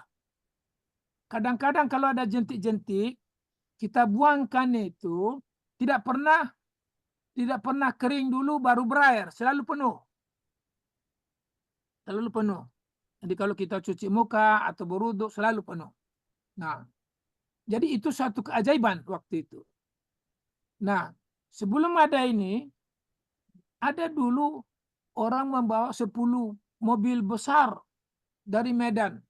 Ternyata belakangan waktu itu saya tidak tahu orangnya, tapi pas sekitar 5 tahun lalu, 6 tahun lalu, ada kepala desa dari Medan, namanya Pak apa namanya itu Aidil Nasution. Mereka membawa dia jadi kepala desa di salah satu desa di apa namanya itu di Sumatera, di Medan. Lalu saya layani di lembaga kami yaitu Universitas Pamulang. Nah, lalu saya jelaskan, Ustadz, dulu ada di papan tinggi itu lubang air dari guci kayaknya. Waktu itu saya ingat ada Ustadz yang membawa jamaahnya dari Medan, semua bawa ceret. Penuh ceret masing-masing itu. Nah, tapi sekarang sesudah dipugar, tidak ada lagi airnya itu. Lalu dia bilang, saya lah itu Pak. Saya lah itu Pak. Saya yang membawa jamaah yang 10 mobil dari Medan itu. Saya yang membawa itu. Jadi semua bawa ceret karena ada keajaiban itu dan semua penuh ceretnya. Nah, lalu saya bilang, kalau itu Ustaz, tuliskan dulu Ustaz ya. Saya tidak tahu bahwa Ustaz begitu. Cuma saya kebetulan pulang kampung dari Aceh. Nah, saya lihat mobil itu banyak. Nah, ternyata Ustaz itu. Waktu itu saya masih bertugas di Araniri. Nah, dia tuliskan itu, sampai sekarang saya pegang tulisannya itu, bahwa dia membawa jamaah waktu itu adalah 400 orang. Membawa ceret semuanya. Izin, Prof. Ternyata sesudah dipugar, tidak ada lagi airnya. Nah gitu ya. Jadi siapa tahu nanti Bapak dan Ibu entah memimpin sebuah lembaga, lihat dulu. Jangan asal dipugar. Kalau ada keanehan di situ, biarlah dia tetap aneh. Gitu ya. Jangan datang dengan pemikiran kita. Seperti kemarin, saya jelaskan dengan teman-teman arkeolog, pimpinan arkeologi. Saya belakangan jadi antropolog. Jadi antropologi itu ada 2 cara berpikirnya. Satu etik, satu emik. Etik itu adalah berpikir seperti apa yang kita peroleh dari sekolah, dari perguruan tinggi. Tapi emik, apa yang sesungguhnya kita peroleh dari budaya masyarakat, dari pemahaman masyarakat, pengalaman masyarakat. Nah gitu ya. Nah, Izin, jadi Prof. ini seharusnya tidak dibuat begini, biar asli seperti itu. Bila kalau dipagar pun jangan bendanya yang dipagar diganti, taruh pagar-pagar khusus seputar itu. Nah ini contoh yang ingin saya gambarkan. Jadi sekarang tidak ada lagi karomahnya di situ, kalau boleh sepakai istilah itu. Sudah kosong aja itu begitu. Nah, itu aja yang ingin saya jelaskan. Terus Izin, Prof. lanjut. Ya, Mengingat waktu mau sholat. iya. Tadi kita betul. Nah ini lagi makam-makam yang ada. Terus lagi. Cepat ya. Nah ini Pustaha Batak ya. Inilah dia kitab suci agama lokal ya. Coba lanjut sedikit lagi pelan. Nah ini dia. Ini ada 10 meter ini, 10 meter lebih ya. Dan ini tidak disambung-sambung. Hanya dari pohon kayu itu didesain sedemikian rupa sampai menjadi ada tulisannya. Dan ini mereka anggap kitab sucinya ya. Nah, yang kemarin saya rapat di Perpustakaan Nasional, coba jangan kita ambil yang dari masyarakat, kita foto saja baik-baik, kita terjemah apa isi pustaha itu, baik pustaha di Dairi, di Tapsel, maupun yang di Karo, maupun di Tapani Utara, sehingga kita dapat memahami apa isinya. Nah, itu. Terus, nah ini dia dianggap kitab suci itu, jadi mereka sangat hargai ya, sangat hargai. Waktu saya memohon supaya dibuka, inilah dia, mereka simpan baik-baik. Kalau kita kan Quran ya, mereka itu. Nah ini makam-makam seterusnya. Jadi, nah terus lagi ada yang terakhir yang saya sampaikan. Ya, ini waktu saya berguru ya, jadi saya di Barus itu mesti berguru. Kalau nggak dia kasih ilmunya. Nah, dia kasih ilmunya. Dia kasih apa mantra jampi tabas tonggonya, apa doanya, apa penyakit yang dia obati, apa tumbuhan yang dipakai obatnya, apa hewan yang dipakai, mesti berguru. Jadi saya selama 4 tahun berguru kepada 100 datu di situ. Nah, seterusnya ini dia. Nah, terus, nah ini cara memuja meminta kepada arwah dari yang dia puja untuk menentukan si anu ini sakit apa dan obatnya apa. Terus satu lagi, nah ini melalui margondang. Nah ini yang sedang kemasukan juga untuk mendapatkan petunjuk dari yang dia puja apa obat yang cocok untuk orang yang diobati. Terus, nah ini saya waktu ke istana. Nah ini saya di sini mendampingi tuan guru yang dari Medan, Ali Akbar Marbun, yaitu Pak Miftahul Ahyar dari NU, dan ini Habib Apa dari Bogor. Ini tuan guru pimpinan pesantren Mustafawiyah. Ini Pak Hasan Bupati Mandeling Natal, dan ini Jenderal Albiner, dan kemudian ini rektor sekarang, rektor USU. Nah, dan ini satu lagi, satu pejabat tinggi di Tapteng. Inilah yang sedang saya temani menjelaskan secara ilmiah bahwa di Barus itu memang layak dibuat prasasti. Nah, akhirnya Pak Jokowi setuju itu. Kami datang tanggal 13 bulan Maret 2017. Lalu kalau begitu saya ke Barus, katanya kan. Nah, ke Barus. Lalu dia tanya Pak Pratikno, ya. Dia tanya, jangan dulu ke sini. Dia tanya Pak Pratikno, ya, Menseknek, kapan ada waktu saya yang longgar? Dia bilang 3 bulan lagi, Pak. Terlalu jauh, ambil yang dekat. Ada, Pak, tanggal 24, tapi 10 hari dari sekarang, hari Jumat. Itu aja lah. Akhirnya, alhamdulillah, 10 hari habis pertemuan kami, lalu Pak Presiden ke sana, kemudian saya ditugaskan dulu untuk membicarakan dengan masyarakat di mana yang cocok diletakkan kilometer 0 peradaban Islam Nusantara itu. Nah, akhirnya kami disimpulkan masyarakat di pantai inilah, di sini 2 masjid sudah habis dimakan air, untuk ada kenang-kenangan di sinilah dibuat. Akhirnya itulah yang digunakan oleh Pak Jokowi. Nah, terus, nah ini pertemuan kami, ya. Nah, inilah prasasti yang dituliskan oleh Pak Jokowi itu. Nah, seterusnya, nah ya, nah ini foto kami waktu itu, ya. Nah, foto saya dengan beliau. Ini daftar bacaan. Coba dulu, ada yang mau saya jelaskan tentang ini. Nah, sebelum ini, sedikit lagi. Nah, sebelum ini, ini di sini, mari kita lihat pastor-pastor, pendeta ikut di sini mengambil peranan menggambarkan bahwa memang Barus itu dengan masuknya Islam di Barus, Islamlah awal konsep demokrasi, toleransi, kerukunan beragama di Indonesia. Nah itu. Mengapa? Karena masuknya Islam tidak diotak-atik itu sepele semangat, kecuali dia masuk sendiri. Begitu juga Kristen, tidak diotak-atik Kristen yang datang, walaupun itu mungkin saja nanti akan mengurangi harapan untuk masuk Islam dari mereka, dari sepele semangat, tidak ada masalah. Jadi itulah makanya kilometer 0 peradaban Islam Nusantara, kilometer 0 peradaban Islam Nusantara itu bermakna adalah Barus awal masuknya agama-agama besar ke Nusantara, tapi bukan Nusantara NU yang dimaksud, ya. Ini Nusantara, jadi bukan paham yang NU itu.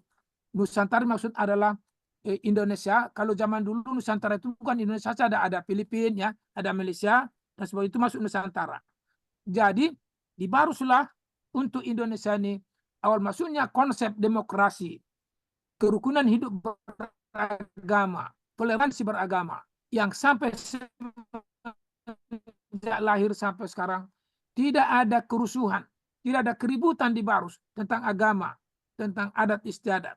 Dan kalau ada orang yang nikah, kalau Islam tidak ada masalah, penitia cukup 1. Tapi kalau Kristen yang nikah, pasti panitianya 3. Yaitu 1 untuk Muslim, makanan Muslim, 1 untuk Kristen, 1 untuk sepele semangat yang mengharamkan yang ramun.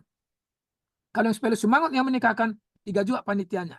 1 untuk mereka yang sepele semangat, 1 yang Kristen, 1 yang Islam. Sampai sekarang itu terbudayakan. Nah, itulah makanya waktu saya dengan Pak Presiden katakan, jadi saya bertanggung jawab dengan penjelasan bahwa dengan adanya konsep-konsep ini, kalau orang nanti bertanya ke Pak Presiden, mengapa Bapak mau meletakkan batu pertama ke sana, saya bertanggung jawab dengan penjelasan saya ini. Itulah saya jelaskan waktu pertemuan itu. Alhamdulillah beliau mau datang ke sini. Oke, Nah, Pak. baru Terima kasih. tahun yang lalu, itu Pak Wakil Presiden, Pak Maruf Amin, yaitu di situ membuat barus berselawat, ya, dengan adanya ketegasan tentang Islam itu duluan di Barus itu. Dia menganjurkan supaya ada perguruan tinggi Islam di Barus. Nah, Pak Akbar Tanjung telah membuat perguruan tinggi itu. Nah, ada harapan saya dengan bapak-bapak, ibu-ibu. Dengan data ini, kami kemarin baru dari BRIN, Badan Riset dan Inovasi Nasional, yaitu mereka mau mengangkut situs-situs baru situ ke Cilegon, ya, mengangkut ke Cilegon atau apa sudah. Nah, kami mengatakan jangan, sebab kalau nanti kami sudah mahasiswa, sudah punya mahasiswa, masa untuk belajar tentang benda situs baru harus pergi ke Cibinong, itu tidak logik. Nah, oleh karena itu kami buat surat dari STAIP, dari Persatuan Masyarakat Tapteng dan Sibolga di Jakarta, kalau boleh mohon dari AKPAI dengan cerita saya ini, dengan belajar bapak-bapak dari cerita saya ini dan situs yang saya gambarkan itu, bawa pulang ini, baca, tolong juga buat surat ke BRIN, karena kami dari AKPAI butuh menjelaskan ke murid-murid kami tentang situs-situs yang ada di Barus itu, untuk dipahami oleh murid kami bahwa Islam itu berada duluan di situ, jangan dibawa keluar dari Barus, juga jangan dibawa keluar dari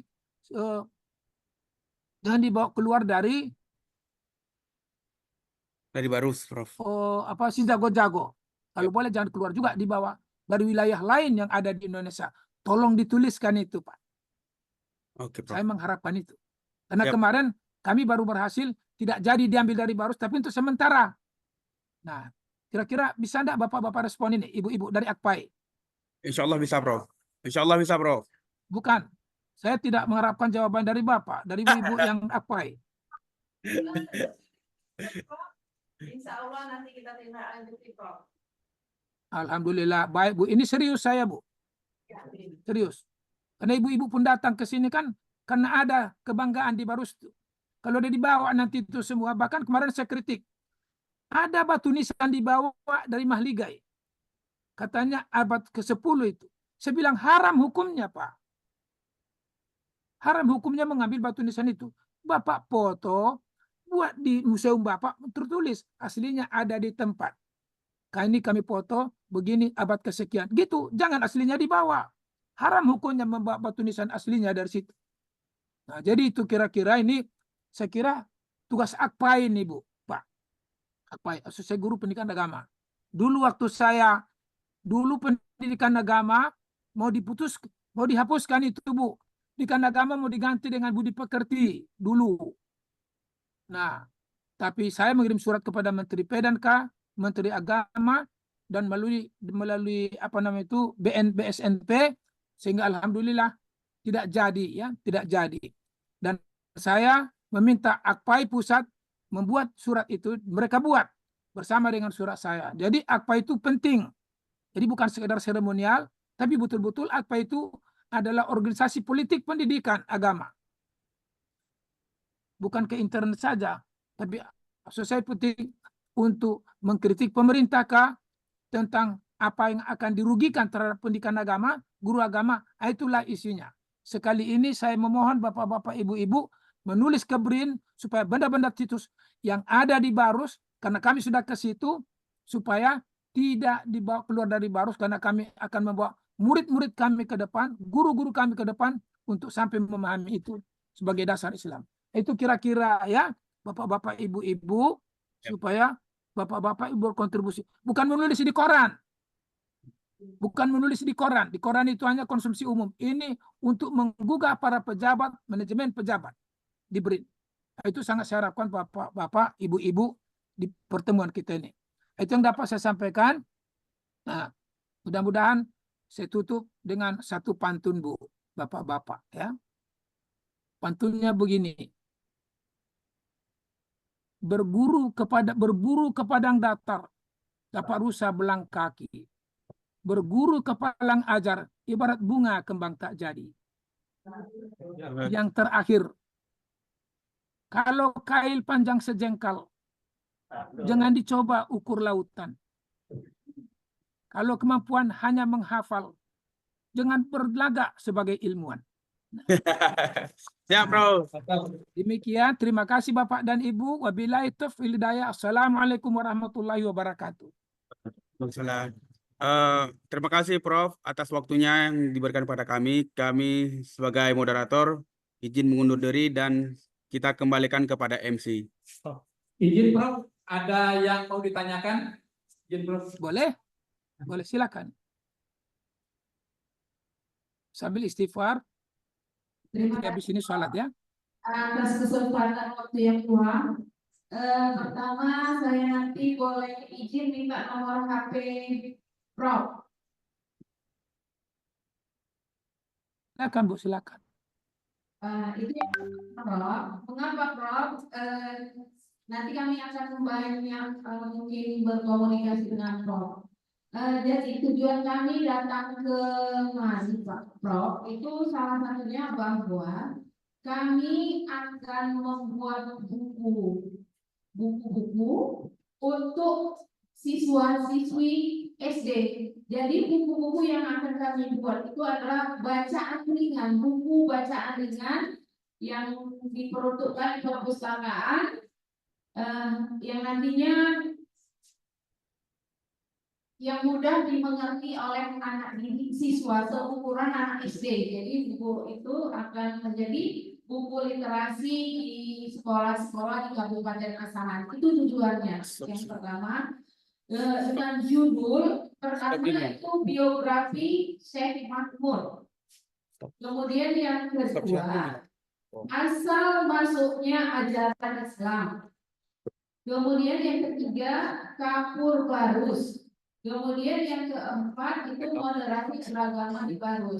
Jadi oleh karena itu nanti kami akan banyak dari pertanyaan, mungkin butuh penjelasan dari Prof. Kemudian yang kedua, kami izin nanti minta rekor dan presentasi yang Prof sampaikan. Jadi itu menjadi bahan referensi kami untuk membuat buku-buku tersebut. Itu Prof. Kemudian Prof, yang menjadi pertanyaan saya kan, biografi dari Syekh Mahmud ini itu apakah sampai sekarang adakah penerus atau apa namanya itu keturunan dari Syekh Mahmud ini? Itu kemudian selain kita melihat batu nisannya, adakah apakah dia berupa ajaran atau bukti lain tentang Syekh Mahmud ini? Itu Prof. Kemudian Prof,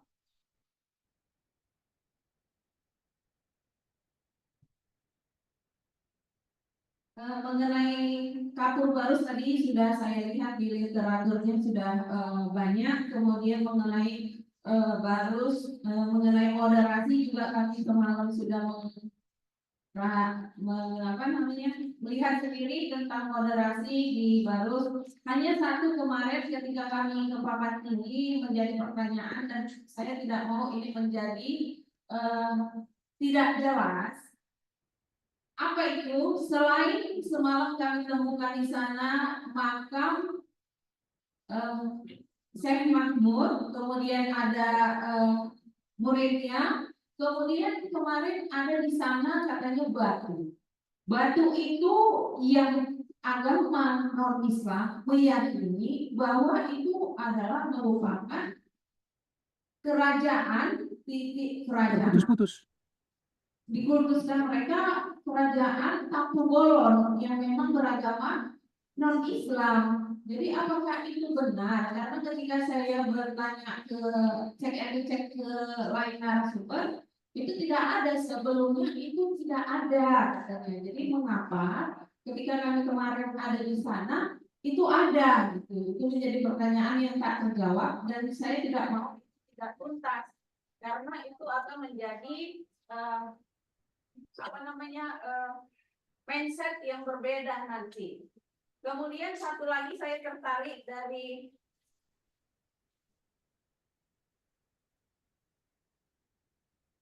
Habis baterai. Saya tertarik ketika tadi Prof menyampaikan tentang mantra-mantra.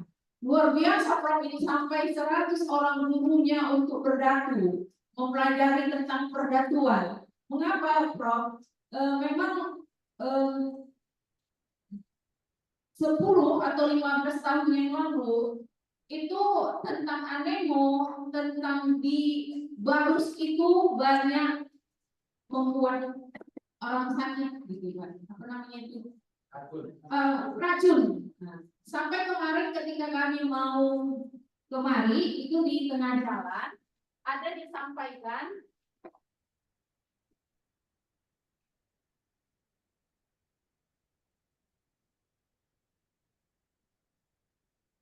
di tengah jalan di berhenti kami, hati-hati di sana Bu katanya. Ibu membawa banyak orang nih, jangan ke sana mendapat ilmu, terakhir dapat penyakit.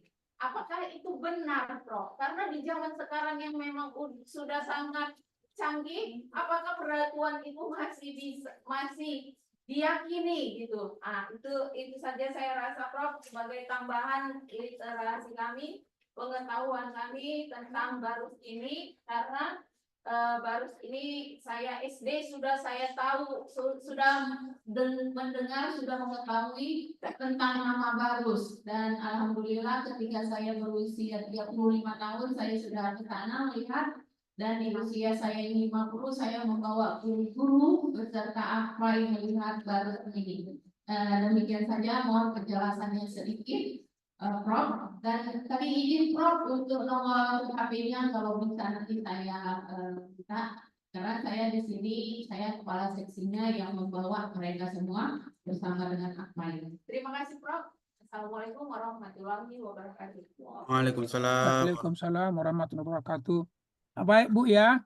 Jadi mungkin tidak terjawab saya semua di sini karena tadi ada juga yang terputus-putus. Saya mohon kalau boleh Bu, nanti pulang ke sana, Ibu ketik bagus-bagus, WA-kan sama saya. Nah, mungkin ada yang bisa saya berikan bantuan bahannya, atau barangkali ada yang bisa saya jawabkan, kan? Nah, gitu ya. Nah, yang ingat saya sekarang, satu saya sependapat sekali, jika dituliskan buku sederhana untuk anak-anak SD. Nah, jadi yang gambarkan yang sederhana saja. Kalau yang kira-kira bahasa Inggrisnya ya apa namanya itu yang mudah dipahami. Nah, easy to understand gitu ya. Yang mudah dipahami satu. Jadi kemudian yang kedua, ada pertanyaan Ibu tadi yang banyak itu yang memerlukan pemikiran dan analisis yang mendalam. Nah, itu barangkali tidak dimasukkan untuk anak SD, tapi itu buat sebagai sebuah pertanyaan yang nanti ajukan kepada saya, sehingga saya jawab melalui WA atau dengan kelompok ibu-ibu pakai Zoom kita nanti dari rumah saya dengan ibu-ibu di sana. Nah, dicatat kian nama dicatat kian WA saya ya. Nah, WA. Ya, supaya nanti kita bisa diskusi tentang itu, atau email ya, ada sama Pak Ano itu ya. Nah gitu, itu Ya, saya kira yang bagus untuk itu. Kemudian yang terakhir mengenai racun kan. Nah, jadi racun itu Bu, begini, masyarakat itu bilang, waktu saya penelitian, dukun itu kita butuhkan tapi kita takuti. Nah, mengapa Bu? Mengapa Pak? Saya bilang, karena dukun itu kalau kita sakit kan ke dukun, itu datu, ke datu. Cuma datu itu pun bisanya meracun orang, bisa membuat orang gila. Nah, itu pertanyaan kata ibu itu. Lalu saya teliti. Memang umumnya datu-datu besar bisa mengobati dan bisa membuat orang sakit dan bisa juga membuat orang gila dan bisa juga membuat orang racun. Yang saya semuanya itu saya pelajari, Bu. Karena berguru katanya mesti habis kan, saya pelajari. Cuma ada kalimat datu itu yang bagus. Lalu mengapa dipelajari menggilakan orang? Mengapa dipelajari meracun orang? Mereka jawab, sama dengan dokter, Pak. Kalau dokter tidak tahu racun itu dari apa, bagaimana dibuat, bagaimana dia mengobatinya. Jadi kami pun begitu. Kadang-kadang penderita itu dibuat orang, atau istilahnya digilakan orang. Si Junda istilah di Barus itu kan. Nah, atau digadam orang. Dibuat orang nanti penyakit perutnya, penyakit kakinya, berair dan seterusnya. Kalau kita tidak tahu bagaimana dia membuat penyakit itu, bagaimana kita mengobatinya? Cuma tidak kita amalkan. Artinya apa? Kalau kita mengobati seorang, sudah kita kasih tumbuhannya, kita kasih hewannya, kita kasih airnya, kita baca tabas tonggonya, nggak juga mempan, maka berarti ilmu yang ditaruhkan orang ini kuat sekali. Maka kita tanya kepada penderitanya, bagaimana kita sakitkan juga dia, atau kita racun juga dia, supaya tidak ada kekuatan dia penyakit yang dia buat. Kalau dia bilang, sudahlah, dimaafkan saja, ya berarti biarlah begitu. Tapi kalau dibilang, iya, mau tidak mau, supaya mempan obat kita dan sekaligus menguji obat kita, ilmu kita benar, mau tidak mau, dia harus kita racun juga. Dengan teknik racun juga. Dia mesti kita gilakan juga. Dengan teknik menggilakan juga. Nah, jadi itulah kira-kira Bu, memang tidak semua, tapi dukun datu-datu besar memiliki ilmu itu. Dan saya pun berguru tentang itu. Nah, karena untuk disertasi saya kan, karena kalau nggak lengkap kan mana selesai tulisan disertasi saya. Nah gitu. Gitu kira-kira Bu. Nah jadi kemudian ya ada juga datu-datu hanya berguru biasa tapi tidak mendalam seperti itu. Gitu ya. Itu kira-kira Bu yang bisa saya sampaikan. Oh ya satu lagi, sedikit lagi. Tadi seperti Syekh Mahmud, apakah ada keturunannya berikutnya? Itu mungkin satu kajian yang mendalam ya. Kita cari referensi-referensi. Tapi yang jelas Syekh Mahmud itu ada Muhyiddin yang sering menerjemah makam itu. Jadi makam itu sendiri katanya dari tulisan di situ itu bukan dia yang membuat itu, bukan dia waktu meninggal itu membuat itu, tapi ada orang mimpi di Arab sana bahwa ada saudara kita bernama ini, dia berkubur di sana dan kuburannya panjangnya sekian, itu disitulah dibuat batu nisan itu. Nah, ada di tulisan itu di itu. Cek nanti Muhyiddin ya Barus. Nah, itu ada di YouTube itu. Nah, itu pun kita terjemahkan. Nah, sisi lain yang saya teliti, pertanyaannya ialah apakah memang kuburan itu setinggi itu dulu ataukah itu pinggir laut dulu? Sebab kalau setinggi itu sekarang berat sekali membuat batu nisan itu ke atas itu. Nah, lalu saya bicarakan sebagai antropolog, apakah ada budaya Batak membuat kuburan di puncak, di gunung? Nggak ada. Berarti itu bukan budaya Batak. Adakah ada budaya Arab membuat kuburan di puncak? Nggak ada juga. Berarti bukan budaya Batak, bukan juga budaya dari Arab. Yang lebih sedikit kesalahannya, disitulah dulu pinggir laut. Berarti dia meninggal, disitulah dibuat.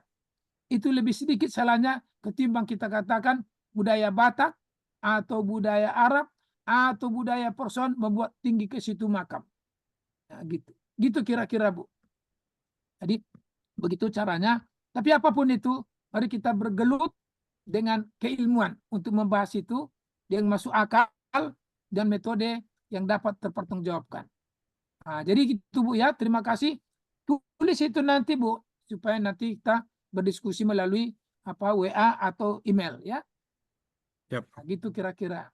Terima kasih banyak.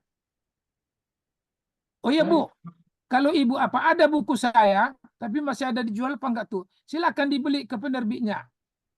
Gerbang Agama-Agama Nusantara, ya, Hindu, Yahudi, Islam, minus Bible di penelitian antropologi agama dan kesehatan.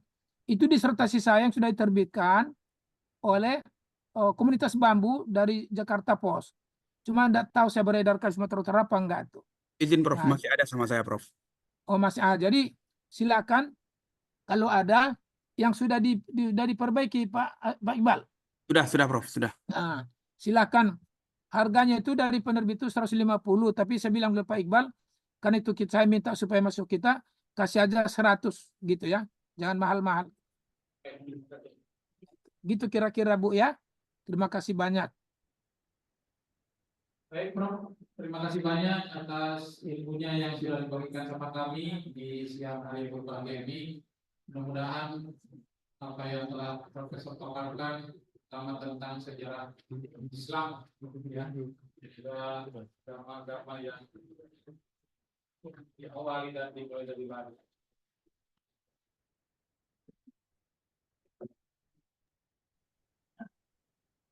Bagaimana Bapak sudah ya dibagi pertanyaannya tadi oleh Pak Anies. Bapak Ibu sekalian, alhamdulillah rangkaian acara silaturahmi kita mulai kemarin keberangkatan Bapak Ibu sekalian dari perusahaan dengan hiruk pikuk perjalanan yang melelahkan barangkali. Bapak sayang kita tidak lewat batu lubang, Pak Firdaus ya. Tidak.